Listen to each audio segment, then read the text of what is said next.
have a lot of junk. And my Read Geek and my other junk. That's probably not the best thing to do. I'm going to do it anyway. Care about that one. Testing, testing, okay. Let's go. Okay, so in today's lesson we're going to talk about ligatures and how to choose a ligature. And I'm going to also show you some pictures of the ligatures that I have and why I like them. It's a little bit different from the mouthpiece one I did. Today we're just going to go through what I've got and kind of what I like about them. So let me get that picture out of all the ligatures I have and I'll go through them here.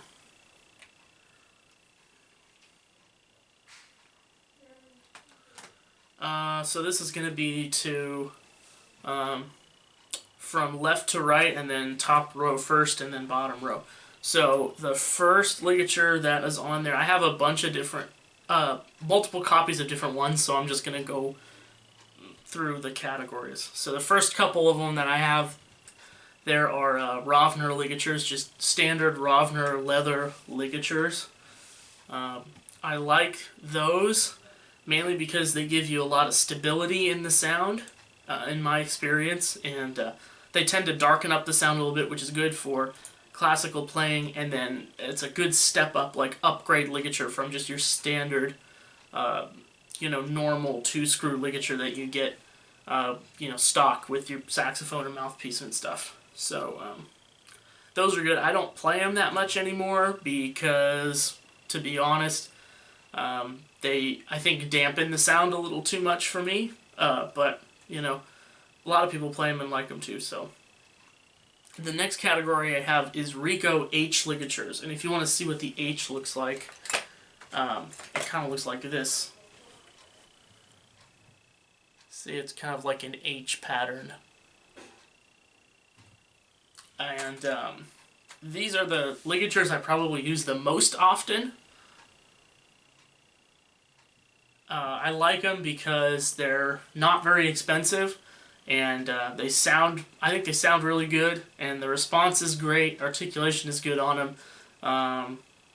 and I think they're just probably the best ligatures that you could buy for that price. They're only like $40, $35 or something, and they're way better than the 2-screw ligatures, and I really have gotten a lot of good use out of them. I have like 5 different sizes here. Hard rubber tenor, hard rubber alto, hard rubber soprano, and then 2 of the mid-size metal size. So they kind of fit, standard metal mouthpiece like this guy, like that. So now going to the bottom, I have 2 more Rovners, but those are different ones. A Rovner light ligature, which instead of it being leather all the way through, like this one, for example, say it's all the way leather. This one has a hole in the middle. See? It's got material cut out of it in the middle there. I used this one a lot when I had an old Dukoff alto mouthpiece that I used this on, and it was pretty good for that, and I would still use it, but I don't have a lot of mouthpieces that this would fit on anymore. Like this, my ARB, it's too big, or the retro, it fits this one good, but there's other mouthpiece or ligatures I have for that one that I like better, so I don't use it anymore. So the next 2 are kind of on top of each other. The first one is a Jody Jazz ring ligature. Back when I had the Jody Jazz DV mouthpieces, I don't have them anymore, but I used to. And see, it's just a ring. It looks like that. So you can, like that. And that one was pretty good. It's kind of similar to the H ligature in that it only touches the reed in like specific spots. And it fits on the Jody Jazz DV mouthpieces, so I don't have any use for it anymore, so I don't know what I'm going to do with it, but I just kept it just because. It will fit this Rico Royal soprano piece that I have. I don't play because I don't have a soprano really, but so I guess it fits hard rubber soprano mouthpieces, but other than that. Then the next one is, hold on a second. The next one is the Theowani Liberty ligature that comes with the Theo mouthpieces. I don't use it because I never liked the pressure up from the... Because how this works is that you have a screw, like this, and then a plate, and then you tighten the screw, and the pressure comes from the bottom and holds the reed on it that way. I've never liked that feeling, and if you've ever seen those Francois Louis Ultimate ligatures, it's the same idea, but I just, for whatever reason, don't like it. The response for me is all funky. But I still have it, so I might do something with it sometime, but I have that one. So those are those two. The next one is the Beechler ligature that goes with my metal ARB alto mouthpiece. That one will, pretty much the only reason I have it is because that's the only ligature that will fit that mouthpiece because it's so small. But it basically works the same as the Rovner light ligature and all that. It is metal. It's not leather, but that one works fine, so I use it. The other one I forgot to mention is the second one from the left on the second row, which is a Rovner Versa X ligature, and that's another one of my favorite ligatures because, again, it only touches the reed on like 2 spots or something like that, but it still is easy to use like a Rovner ligature, but it acts more like a metal ligature. That one I used when I played the Retro Revival mouthpiece a lot. That's the ligature I used on that mouthpiece. So that one was pretty cool. The next one on the picture is a Drake ring ligature. It's another ring ligature. And again, the only reason I have it is because that Drake contemporary alto mouthpiece that I have, that's the only ligature I have that fits it. And so that's why I've been using it. I don't even particularly like it because it doesn't hold the reed on there very tight, but I have it. The next one on there on the picture is a Dukoff ligature, which is the most horrible ligature I've ever used. And I've only kept it because I don't even have the heart to sell it to somebody else because it's that horrible. So I have it and I don't ever do anything with it. It just is sitting there.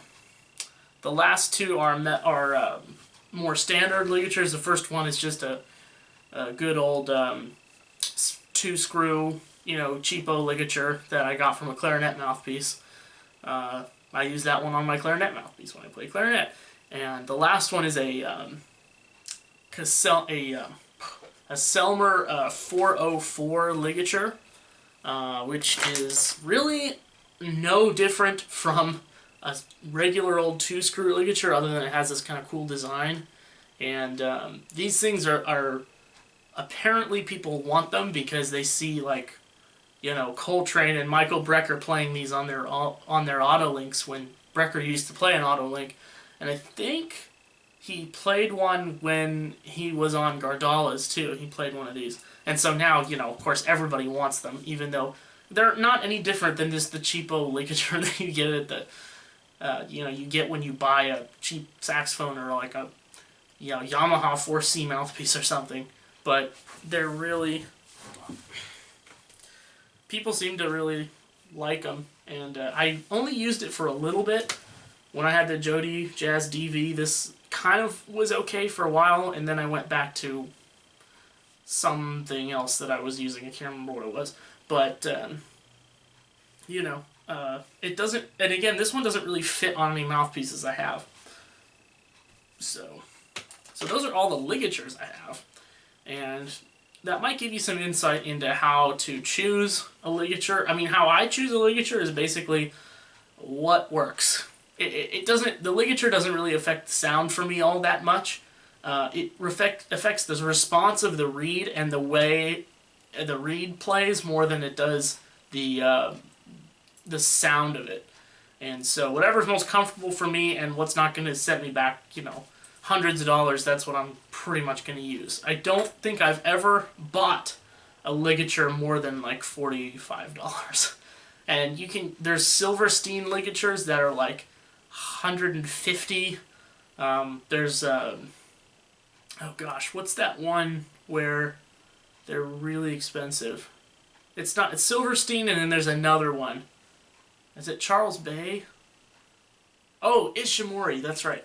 Ishimori ligatures are the other ones that are so expensive. They're like $200. And I just would never justify paying that much for a ligature. I mean, you know, that's like mouthpiece territory there. And no way, not gonna happen. But, yeah, the Rovners work. The Rovners give you a little bit of a darker sound. It covered it a little bit more. The metal ligatures give you a little bit of a brighter sound. Not as much control. And then pretty much the criteria after that is, what do you like? What's more comfortable for you? What holds the reed on the mouthpiece the best? That's all you can really do. So that's the thing. And I don't think I would invest any more than like $40 in a ligature, because honestly I don't think it makes that much of a difference. Of course, I've never tried those really expensive ones, so hey, if somebody out there wants to send me one and I can try it, but I don't think that's gonna happen. So we're all strapped for cash right now, so that's not happening. So that's the thing with the ligatures. So if you have any questions, again, leave them in the comments and stuff, and I'll see you in the next one.